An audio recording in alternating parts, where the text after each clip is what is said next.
Good morning बच्चों, कैसे हो आप लोग सब? बढ़िया हो। आज का हमारा लेसन है होम साइंस का विकास की अवधारणा, concept of development. Concept of development का अर्थ है कि आपने जनरली देखा होगा कि छोटे बच्चे होते हैं, सबके घरों में होते हैं छोटे बच्चे, और धीरे धीरे एक स्टेज से धीरे धीरे बढ़ना शुरू होते हैं। क्या होता है, जब छोटा सा बच्चा होता है तो वो अपने आप हिल नहीं सकता, डुल नहीं सकता, थोड़ा सा ऐसे करेगा वैसे करेगा, फिर थोड़े समय बाद हाथ पर चलाने लगता है और सांस लेता है, और मतलब जितने भी उसके क्रियाकलाप होते हैं वो डिफरेंट होके आगे, पहले थोड़े स्लो होते हैं और फिर धीरे धीरे वो बढ़ते जाते हैं। ये क्या कहलाता है? विकास कहलाता है। विकास मतलब डेवलपमेंट। एक किसी भी बच्चे में किस तरीके से विकास होता है इस लेसन के द्वारा हम समझेंगे, और इसमें जो है विकास के सिद्धांतों को हम समझ पाएंगे, और क्या क्या होता है डेवलपमेंट में उसके प्रकारों को सीख पाएंगे, और जो हमारे शारीरिक और गत्यात्मक विकास है, मतलब जो हमारे gross motor, fine motor, cognitive, social और लैंग्वेज, जो भी जितने भी हमारे विकास होते हैं वो उसमें अंतर कर पाएंगे। ठीक है। और बच्चों की अभिवृद्धि और विकास को हम क्या कर पाएंगे? अभिवृद्धि मतलब ग्रोथ और डेवलपमेंट को हम आंक सकेंगे, देख पाएंगे कि इस उम्र का बच्चा जो है उसकी जो ग्रोथ है वो ठीक है या नहीं है, या उसका जो शारीरिक विकास पूर्ण तरह से हो रहा है या नहीं हो रहा है। इसके बाद हम क्या करते हैं कि इसमें आते हैं अभिवृद्धि और विकास। इसका मतलब है ग्रोथ एंड डेवलपमेंट। जैसे कि एक बच्चा है, इसमें सूफी लिया है उन्होंने नाम, वो बहुत लंबी और भारी हो रही थी, इसे क्या कहते हैं? ग्रोथ कहते हैं। कि कुछ बच्चे बहुत लंबे होते हैं, हेल्दी होते हैं, कुछ बहुत सूखे से होते हैं और कद में भी छोटे होते हैं। इसका मतलब है कि उसका जो वजन है, लंबाई है और जो शारीरिक अनुपात है वो अलग है उससे। उसके बाद हमने उसको मतलब इस चीज़ को हमने एक उसमें भी रखा हुआ है लाइन में, कि जैसे 2 साल का बच्चा है तो उसकी हाइट जो है 2 फुट की होनी चाहिए, या जो उसका वजन है 18 से 20 किलो के बीच में होना चाहिए। इन चीज़ों को हम क्या करते हैं, ये सबका एक क्राइटेरिया बनाया हुआ है कि मतलब अप्रॉक्सीमेट जो है, औसत जो है वो बच्चा इतना होना चाहिए। ठीक है। फिर उसके बाद क्या है कि जो भी उसके व्यवहार में जो परिवर्तन आता है वो सब जो है विकास के ही संकेत है। अब जो डेवलपमेंट है या विकास है वो विभिन्न पहलुओं में होता है, जैसे कि शारीरिक कि बच्चा लंबा हो रहा है, ज्ञानात्मक की उसकी बुद्धि के कौशल, मतलब वो कॉग्निटिव स्किल्स उसकी जो है वो बढ़ रही है, भाषाई वो लैंग्वेज सीख रहा है, सामाजिक सोशल वो आप आने वाले लोगों से जो अन पहचान के लोग हैं, फ्रेंड्स हैं, उनसे अच्छी तरह पेश आता है, नमस्कार करता है, उनका मतलब उनका कहना मानता है। और भावात्मक मतलब इमोशनली में बच्चा बैठे बैठे नहीं रोता है, बच्चा अपने हर तरह के माहौल में अपने आप को व्यवस्थित रखता है। ठीक है। ये सारी चीज़ें आप समझ लेंगे। उसके बाद में क्या है कि जो अब नेक्स्ट है परिपक्वता और सीखना, यानी कि मतलब क्या है? मैचुरेशन एंड लर्निंग, कि बच्चे की मैच्योरिटी लेवल कितना है, कितना वो सीख पा रहा है, कितनी उसके अंदर परिपक्वता आ रही है। जैसे कि 8 महीने का बच्चा है वो घुटने चलने लगता है, तो कि जैसे वो घुटने चलने लगा तो किसी ने पीछे से उसके ताली बजाई, उसे प्यार किया, तो उसका जो है बच्चा जो है समझता है, उस प्यार को भी समझता है और ये भी समझता है कि उसने कुछ बहुत अच्छा काम किया है, और उसका शरीर भी इतना परिपक्व हो जाता है कि वो अपने क्रॉलिंग करना सीख जाता है। ठीक है।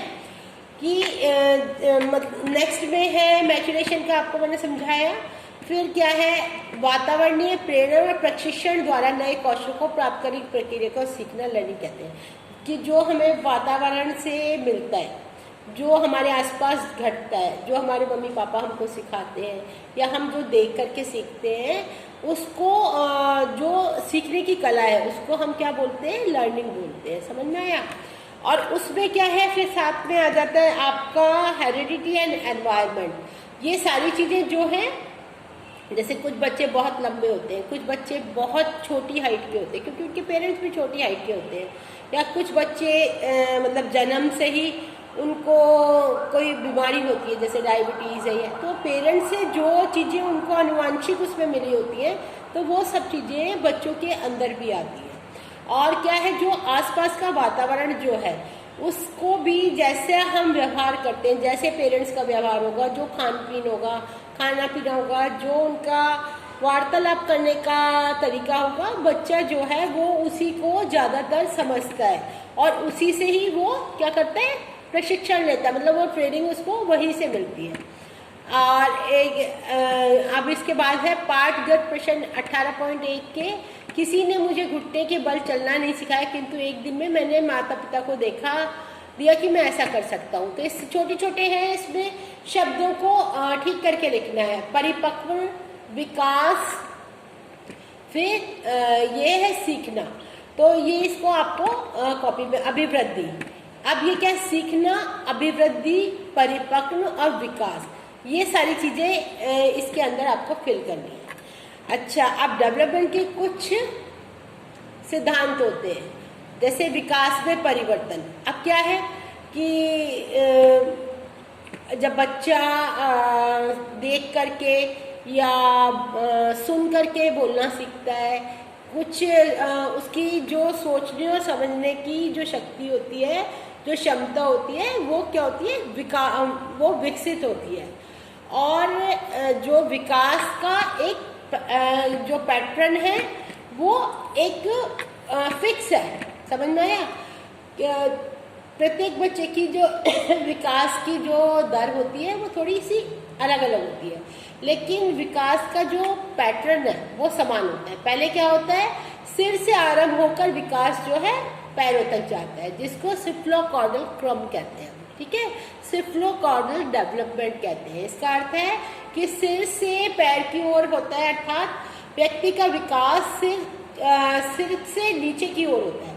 सबसे पहले आपने देखा होगा, छोटा बच्चा अपनी गर्दन नियंत्रण करना सीखता है, मतलब सिर नियंत्रण करना सीखता है, फिर उसके बाद हाथों में पकड़ना सीखता है चीज़ को, फिर उसके बाद घुटनों की बल चलने लगता है, फिर उसके बाद क्या होता है, खड़ा होकर चलने लगता है।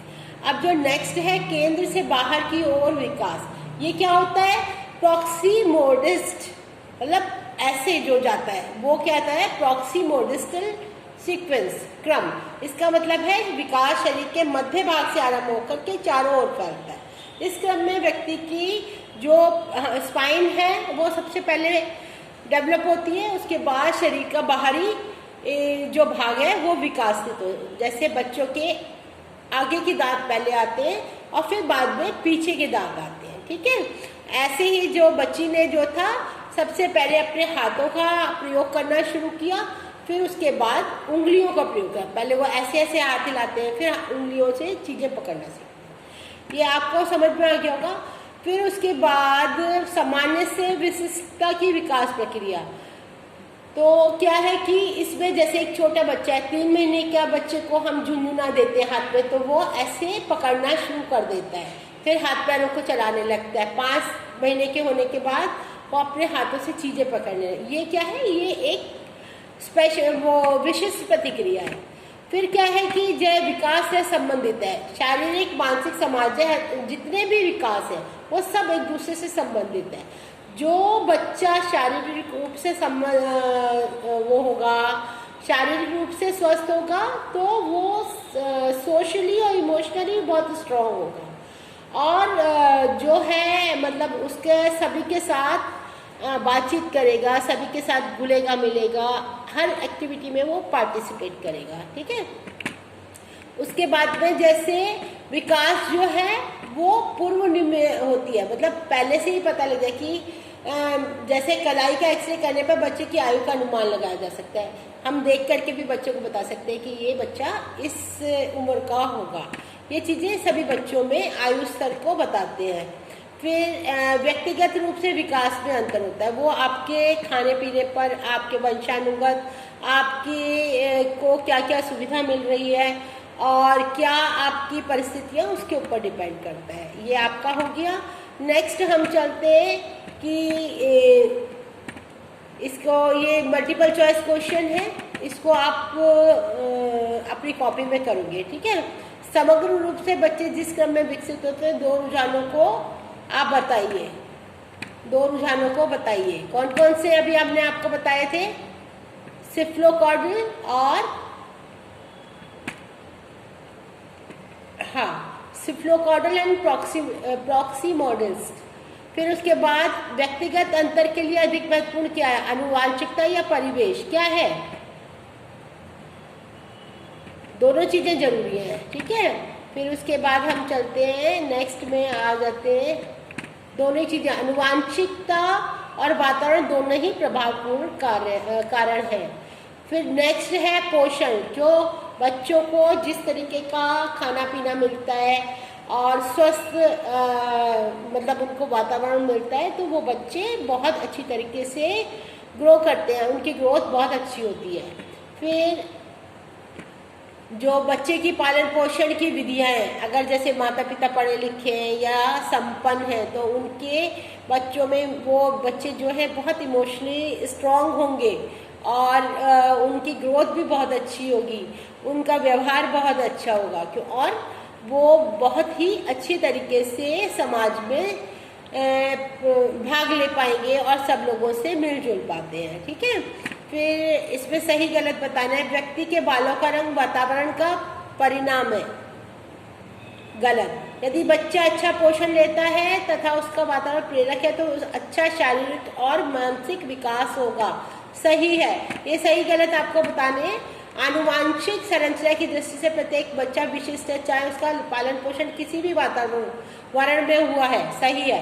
माता पिता द्वारा बच्चे के पालन पोषण की सर्वोत्तम विधि अनुज्ञात्मकता है, सही। विकास के प्रकार, शारीरिक विकास सबको पता है कि जैसे ग्रॉस मोटर, हाथ पैर का चलना, सूक्ष्म उंगलियों से जो काम हम करते हैं। सकल गत्यात्मक कौशल यानी कि ग्रॉस मोटर स्किल्स कौन कौन सी है? चलना, उछलना, दौड़ना, पकड़ना। सूक्ष्म गत्यात्मक कौशल कौन कौन से हैं? फाइन मोटर स्किल्स सबको बताई जाती है, जैसे पेंटिंग करना, ड्राइंग करना, बटन लगाना, चम्मच का प्रयोग करना, लिखना आदि, ठीक है। और ज्ञानात्मक विकास कौन सा है? कॉग्निटिव स्किल्स जो डेवलपमेंट है वो कौन सा है? कि बच्चा जैसे अपनी सभी ज्ञानेंद्रिय, आँख, नाक, कान, मुंह, कान, टेस्ट, स्किन, त्वचा से छू करके देखना, सुनना, स्पर्श, सूंघना और स्वाद का प्रयोग करके सूचनाओं को मस्तिष्क में तक ले जाता है और उसको वापस जो है वातावरण को समझाता है या उसको दोबारा से उसको करता है, ठीक है। फिर उसके बाद हम चलते हैं सामाजिक और भावनात्मक विकास यानी कि सोशल और इमोशनल डेवलपमेंट। उसमें क्या है कि जैसे सब बच्चे को आसपास में मम्मी पापा, दादा दादी, चाचा चाची सब बहुत प्यार करते हैं, ठीक है। तो क्या है जो छोटा बच्चा है अपने फ्रेंड्स के साथ वो बहुत अच्छा महसूस करता है, तो ये क्या है, इसमें उसका जो सोशल डेवलपमेंट है वो बहुत अच्छा होगा। और एक जैसे बच्चा अगर अलग रहता है, अकेला रहता है, तो उसमें बहुत गुस्सा और एक तरह से वो इमोशनली बहुत स्ट्रांग नहीं होते, इमोशनली बहुत स्ट्रेस में रहते हैं, बहुत गुस्सा करते हैं, बहुत लड़ाई करते हैं। अब जैसे आपको मैं ये दिखा रही हूँ, प्यार, आश्चर्य, भय, दुख, ये जो है उनके एक तरह से फेस पर ही आ जाता है, उनके चेहरे पर ही नज़र आने लगता है। अब आप बताइए कि क्या आप क्रोध को नियंत्रित किया जा सकता है? क्या करके आप अपने गुस्से को नियंत्रित करते हैं? कुछ दूरी बनाएं। जब आपको गुस्सा आ रहा हो तो आपको चाहिए कि आप थोड़ा सा दूर हो जाएं। कुछ कहने से पूर्व ध्यानपूर्वक विचार कर लें और कुछ कहने से पूर्व जैसे कि आप उसका ध्यानपूर्वक विचार करें और मतलब थोड़ी देर के लिए आपको चुप होना बहुत ज़रूरी होता है। अगर आपको गुस्सा आता है, थोड़ा सा टाइम आउट लें, उस जगह से आप अलग हो जाएं और अपने आप को उस कंडीशन से एक विड्रॉ कर लें। 1 से 10 तक गिनती गिने और घूट घूट करके पानी पिए, तो आप जो गुस्सा है वो कम हो जाता है। ऐसे ही अगर आपको बहुत स्ट्रेस हो रहा है तो आप हंसी मजाक करें या कोई कार्टून मूवी देख लें या कोई जैसे जोक पढ़ लें। और ऐसी परिस्थिति में कोई ना कोई आप उसका उपाय हमें खोजना चाहिए जिससे कि हमारा जो गुस्सा है या हमारा जो आवेग है वो कम हो सके। कभी कभी हमें ऐसे में कुछ एक्सरसाइज कर लेनी चाहिए क्योंकि हमारी मसल्स को भी रिलैक्सेशन मिलता है और हमारा ध्यान भी इधर उधर बढ़ जाता है। ऐसे ही आपका जो भाषात्मक विकास है, मतलब आपका जो बोलने का है, लैंग्वेज का जो डेवलपमेंट है, वो भी इस तरह से ही होता है। हम कैसे कम्युनिकेशन करते हैं, संप्रेषण जो है हम कैसे करते हैं, लिख करके, बोल करके या सांकेतिक भाषा में चेहरे की भाव मुद्राओं से हम अपने बातों का आदान प्रदान करते हैं। ठीक है, कम्युनिकेशन भाषा जो है हमारे कम्युनिकेशन का एक बहुत बड़ा महत्वपूर्ण साधन है और इसको हम आगे और समझेंगे। इसके बाद जो है फिंगर ब्लैंक से इसमें कहानी सुनने से बच्चे का मानसिक विकास होता है। पहेली के सभी भागों को सही ढंग से लगाना, ये आपको है ना कॉपी के अंदर करना है। मैं इसके आंसर्स आपको सारा भेज दूंगी, इसमें ये अभी करवा देंगे हम आपको। नेक्स्ट में हम चलते हैं शारीरिक व्यवहार विकास। बाल्यावस्था के दौरान क्या क्या होता है, शरीर का आकार क्या होता है, धीरे धीरे पहले जो है बच्चा जब जन्म लेता है तो 21 इंच का होता है। 1 वर्ष की आयु में 28 से 30 इंच का हो जाता है। 2 वर्ष की आयु में 32 से 34 इंच का बच्चा हो जाता है। ठीक है, फिर उसके बाद क्या होता है, उसका वजन जो है जब बच्चा पैदा होता है तो 2.5 से 3.25 तक होता है, यानी कि 5 से 8 पाउंड तक। और जब धीरे धीरे बच्चा बढ़ता है तो उसका जो है मतलब वजन भी बढ़ता जाता है। ये आपके ग्रोथ का चार्ट है, 1 वर्ष का, 2 वर्ष का, 3 वर्ष का, 4 वर्ष का और 5 वर्ष का। ठीक है, ये आपके पास अभी आ जाएगा। जन्म में जैसे लड़कियों का और लड़कों का थोड़ा सा डिफरेंस होता है। 3 महीने में जो बच्चे का, लड़की का वजन होता है 5.4 और लड़के का होता है 6 और लंबाई होती है 60.2 और लड़कों की होती है 61.1। मतलब लड़कों का जो होता है वो विकास थोड़ा सा ज़्यादा होता है उनका, और लड़कियों का थोड़ा हल्की होती है ना लड़कियां, तो हल्कियों का वो लड़कियों का थोड़ा कम होता है। ऐसे 6 महीने पे 7.2 और लंबाई होती है 66.6। ऐसे लड़कों में 7.8 और 67.8। ये टेबल है, ये आपके पास अभी आएगी, इसको आप अच्छे से पढ़ लेना है इसको। ऐसे ही आपके हड्डियों का विकास होता है, ऐसे ही दांतों का होता है। जैसे 3-4 महीने में जो दांत जो है विकसित होने शुरू हो जाते हैं। 5-6 महीने में बच्चे के दांत जो है आगे के दिखने लगते हैं और 2 से 2.5 वर्ष की आयु तक दांत प्रतिमाह एक दांत की दर से निकलना आरंभ हो जाते हैं। मतलब 2.5 वर्ष की आयु तक बच्चे के सारे दांत निकल जाते हैं। फिर उसके बाद ये जो दांतों का है ये आपको मैं अभी भेजूंगी। इसके बाद जो है प्रत्येक मनुष्य के 2 जोड़ी दांत होते हैं, अस्थाई और दूध के दांत। जो पहले जो आते हैं वो दूध के दांत होते हैं और उसके बाद स्थायी दांत आते हैं। 20 अस्थाई या दूध के दांत होते हैं, 32 स्थायी होते हैं। मतलब 20 जो होते हैं हमारे दूध के दांत निकलते हैं और जो 32 दांत जो होते हैं वो हमारे जन्म जिंदगी रहते हैं।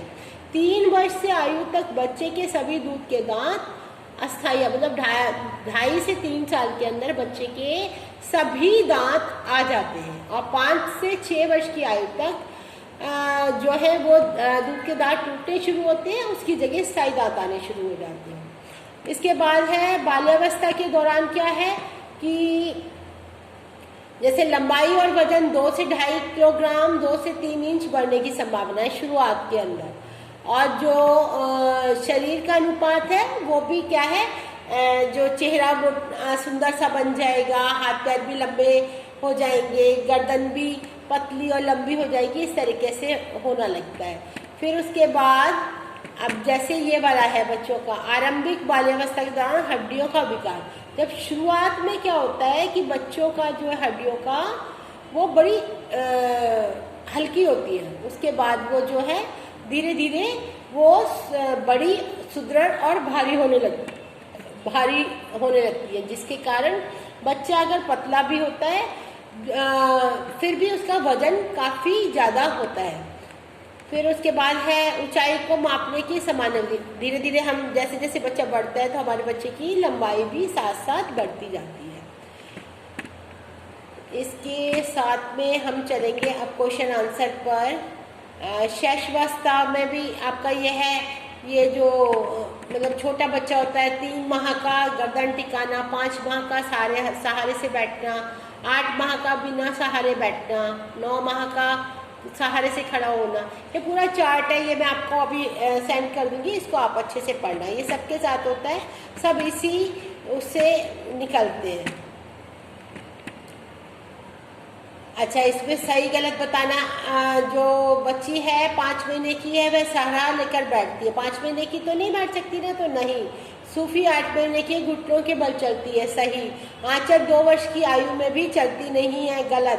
रोहन 2 वर्ष की आयु में सीढ़ियां चढ़ लेता है, सही है। सुरेंद्र 4 माह की आयु में झुनझुने को पकड़ लेता है, सही है। ये आपका मैं कंप्लीट कराया है।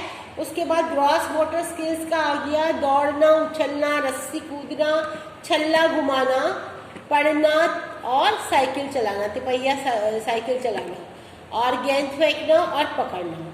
ऐसे जो है आपका फाइन मोटर स्किल्स में सूक्ष्म गत्यात्मक कौशलों का विकास, यानी कि जो छोटी छोटी है हमारे हाथ पैरों की जो उंगलियों को यूज करके हम क्रियाएं करते हैं, जैसे कि स्वयं भोजन करना, कपड़े पहनना, तैयार होना। और जब 5 साल का बच्चा हो जाता है तो पेंसिल से लिखना, 3 साल की आयु में क्रेयॉन से कलरिंग करना, ये सारी चीज़ें उसके अंदर आ जाती है। और 2 से 5 साल की आयु के बीच में बच्चे चित्रों की नकल करने लगते हैं, जैसे सर्कल बनाओ, ट्रायंगल बनाओ, स्क्वायर बनाओ, ये सब कुछ करने लगते हैं, ठीक है। फिर उसके बाद ये आपको दोनों ग्रॉस मोटर और फाइन मोटर अलग अलग करनी है। जो आपकी एक्टिविटीज़ है ये आपको कॉपी में करना होगा। अब ये सारा मैंने आपको कंप्लीट करा दिया है, पूरा लेसन कंप्लीट हो गया है आपका। और इसके बाद ये क्वेश्चन आंसर है, जैसे है अभिवृद्धि और विकास, अनुवांशिकता और वातावरण। फिर बच्चों में व्यक्तिगत तंत्रों के 4 कारण बताएं, शारीरिक तथा मोटर विकास में अंतर स्पष्ट करें। ये सब आपको मैंने कंप्लीट पूरा करवा दिया है, कुछ भी ऐसा नहीं है कि नहीं है इसमें नहीं करवाया गया। अब आपको अपनी कॉपी के इसको वीडियो को आप अच्छी तरीके से समझो